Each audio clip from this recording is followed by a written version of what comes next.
Alright, so the little story time I wanted to do was hit a little older story that we did. Being it's winter time, and we have a lot of people that follow me that drive a truck, especially a lot of people that follow me that are inspiring to drive a truck, or in the middle of trying to get their license right now, or just got their license, or something like that. I get a lot of questions for advice and stuff like that. So this is a little story time here we're going to do about one of the things that I didn't know when I started driving, and it actually ended up saving my life by having a little advice from an older trucker, old school older trucker, to help me out. And the story is the old Jake brake story. It's the Jake brake story, and it's not a Jake brake story like everybody likes to hear. Wow, you know, the Jake brake. Everybody loves that. I do too. And this truck has a Jake brake, but you just can't hear it because it's a newer truck and the way they have the emissions set up on this. But my Jake brake is on full all the time. Every time I let off the gas or the fuel here, as soon as I let off, the Jake brake enacts, right? That's a engine brake. What a Jake brake is an engine brake. So it slows down the engine. It puts back pressure. Yeah, I'm not even gonna try to explain it, but it's slow. Just put it this way: it helps slow the engine down instead of using all the brakes all the time to slow, and that helps slow the truck down. Okay, so that's how that works. So anyway, I was out, man. Every time I've told this a couple times, and it's funny how the stories start to run together. They were fine when I had them all in my head, but then when I laid them all out, then they all run together now. It's been 20 years ago that this happened, so or plus. But anyway, I was a newer driver, and I was heading down an interstate, and they used to give us all the directions right on a Qualcomm. It was a little satellite screen with just text on it, so you would get the directions where you wanted to go. They didn't have GPS. They just started having GPSs, like where you can get it for the car, and didn't have cell phones at that time. So nothing like that, but so I would read Rand McNally maps, the big thick maps, and see where I had to go. And the companies, a lot of times, they don't want you to take the interstates where you can take a side road because it's cheaper with tolls, and you're not up and running with your foot to the floor and burning as much fuel. So it takes a lot longer to take the side roads, but the companies don't give a shit. As long as you can get there, if you can get there a little cheaper, that's what they want you to do. So anyway, that being said, this is the little story time about the Jake brake. So I was rolling down an interstate, just starting to snow. Not too bad, but it just started. And I'm heading towards the mountains, or I'm coming up in elevation. I can realize that as it's snowing a little bit harder, but not covering the road or nothing like that. But it's snowing pretty good, and it was damn near dusk. So I could still see pretty good, but it was definitely starting to come down. So checked my directions, and it had me jump off of I don't know if it was 68. I forget what the interstate it was now, but anyway, I think it was in Western PA though now. So you think about it now. Anyway, I jumped off the interstate to take a road that kind of parallels the interstate because that's the way the company wanted you to take. And before I knew any better, I just did everything that they how they wanted me to go. Figured for truck routes, they knew all that: bridges, lightweight bridges, low-weight bridges, and height-wise bridges, and all that kind of stuff. So you wanted to stick to the way they figured the directions were perfect, and they never were. And I learned my lesson after that. But anyway, jumped off the interstate. I started headed west on this parallel road to the interstate. And I passed this little diner. Now it was a tiny diner, small, but it had a huge parking lot. There was 3 or 4 like old school tractor trailers in there, probably having dinner or whatever at that time. It was, like I said, around dusk, and it was winter time, so yeah, probably right around dinner time there. And so I passed by this diner, and I'm steaming west, and just whatever, just driving the way I got to go. I had a ways to go yet, and I was gonna running through the night, but I knew I had a distance to go. But again, I'm just following the way the company wanted me to go. So anyway, I passed this diner, and I get about a quarter mile past the diner, and I hear on the CB, "Hey newbie, where the hell are you going?" And I didn't answer. I'm like, "Newbie?" behind the ears, pretty green, driving tractor trailer over the road. So, but I still had some pride. I'm like, I know how to drive, man. What's this guy talking about? So I didn't answer back. And then I hear, yo, newbie in the Black Pete. Yo, skateboard, you got it on? Skateboard is another term for a flatbed. So that's what they used to call us. I used to run a flatbed over the road. So he says that. He's like, hey, newbie in the Black Pete. That skateboard, man. Where are you going? I knew he was talking to me then. There was nobody around, man, and I just passed that truck stop. And so I jumped on the radio. Newbie. I'm like, who are you calling newbie? You know, kind of joking around. The walk right there. And he gets back on the radio. He says, I'm calling you newbie Black Pete because anybody going that way with that load on, you got to be new. Anybody knows they're doing wouldn't be headed that way. All right, so now he got my interest now. Now I'm like, oh shit. I've learned enough that you pay attention to the local guys, man, when they start talking like this. There's a reason why they're talking like this. Although there's a lot of ball buster truckers out there too. I've told those stories too, but this guy seemed pretty adamant by trying to get my attention. So I'm like, all right, you got me. I said, what's the deal here, man? Fill me in, or am I just gonna have to wait? And he said, all right, driver. He's like, you know what? He's like, pull over to the side there on that little shoulder there. I'm just getting ready to roll out of here. He's like, you want to go that way? He's like, I'll take you that way. He's like, I'm not going that way, but in a roundabout way, I can make where I gotta be. But I'm gonna take you that way if that's the way you want to go, driver. And I just said, well, that's the way they're telling me to go, driver. But yeah, if you want to take a ride, man, to help me out, I'm more than willing for a little advice and a little help. You know, I was new. Plus, you know, a little lonely out there driving by yourself, so you got somebody to talk to. It was pretty cool. So anyway, tells me to pull over, comes rolling by, you know, black smoke, steam, and just rolling coal out of this old Pete, man. I don't even know if it was a 359 or what it was back in the day. I can't remember, man, to be honest with you. Could have even been an old KW, but he came rolling by me. He's like, all right, let's do this. And he was empty. He had a flatbed as well. So 2 skateboards rolling west. I'm loaded with shingles. Heavy right at 79,999 at the limit I could be. Just under 80,000 pounds. So yeah, I'm driving behind him, and you know, we're start heading up this hill, which, you know, I thought was a hill. Yeah, it ended up being a friggin' mountain.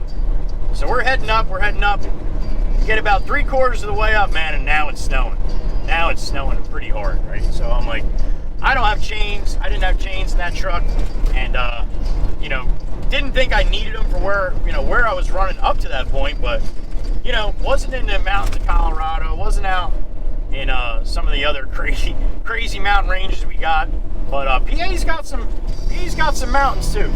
So anyway, following up this mountain, the snow's starting to come down pretty hard, starting to cover the roads a little bit, but not bad enough to where, you know, it wasn't drivable. I'm heavy too, so I'm like, you know, I'm getting pretty good traction. I can see him getting a little squirrely here and there, but you know, this guy was probably, I don't know, he's probably in his 60s, man.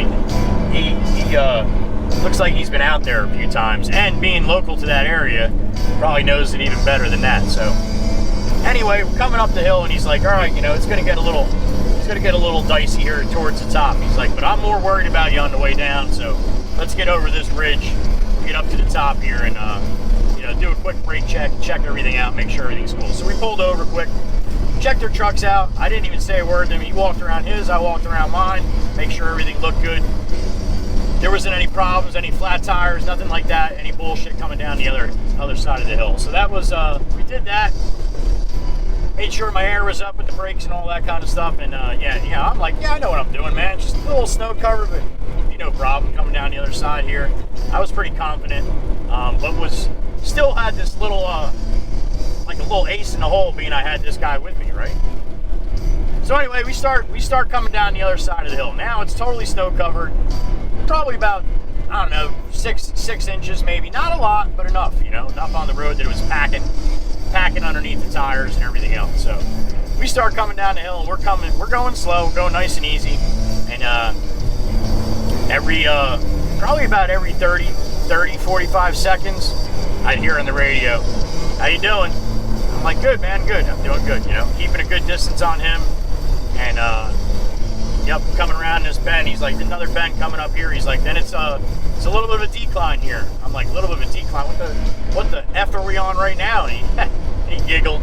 He's like, "A little more of a decline around this last bend." He's like, "Slow her down coming into the bend here." You know, all right, you know, just doing what he's telling me to do. It's all good. We hit that next bend, man, and that bitch was straight down. Now, straight down, snow covered, not a car on the road, but me and him. And I'm looking at this. We crest that hill.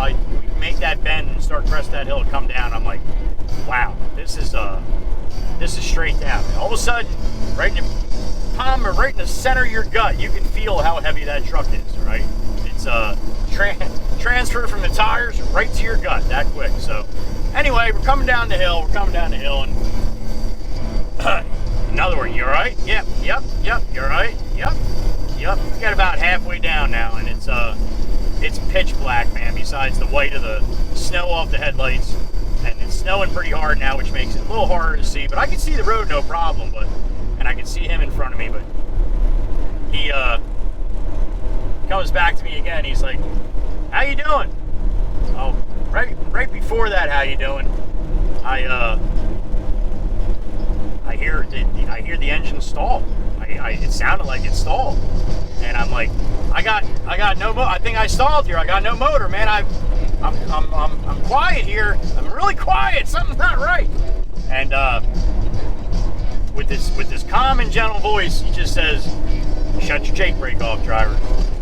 And I'm like, "Shut my jake brake off coming down a hill at 80,000 pounds. Yeah, no, I'm not doing that. I'm not shutting my jake brake off. Shut your jake brake off, driver." I'm like, "I'm coming, man. It's not. Something's happening here, man. I got no sound. It's quiet as hell. The truck's running, but He's like, "Driver, shut your jake brake off." Well, as he tells me that time, I look out my mirror, and I can see my trailer sideways.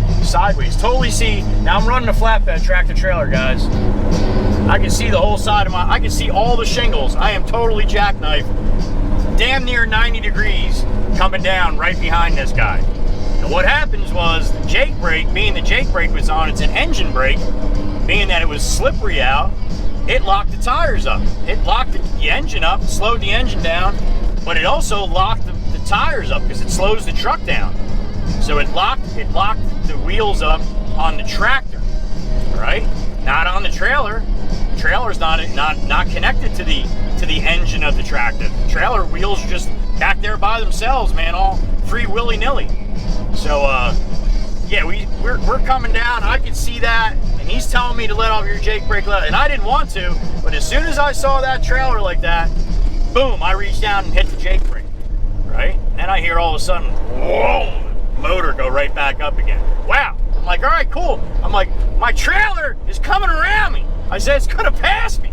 And you can hear it in my voice, man.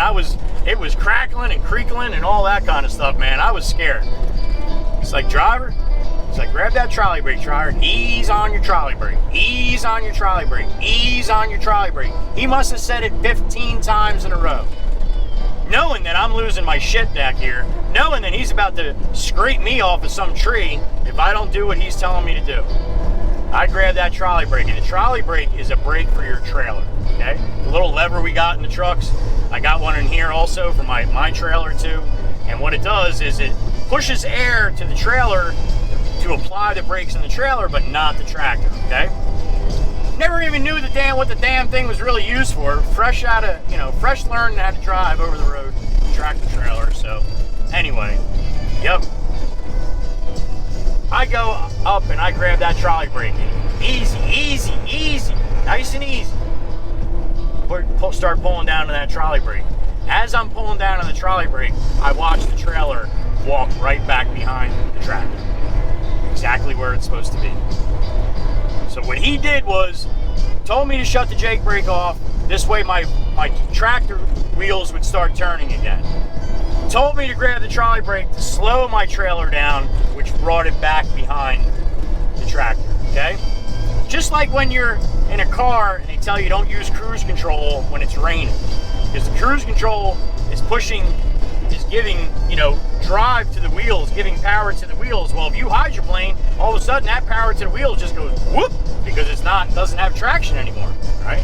It's the same idea, but in an opposite sense, where the Jake brake applies brakes to the truck. It doesn't apply the brakes, the truck brakes, but through the drive axle, you know, the drive axle from the transmission, it slows down the wheels. Well, with the snow underneath the tires, it just locked them up.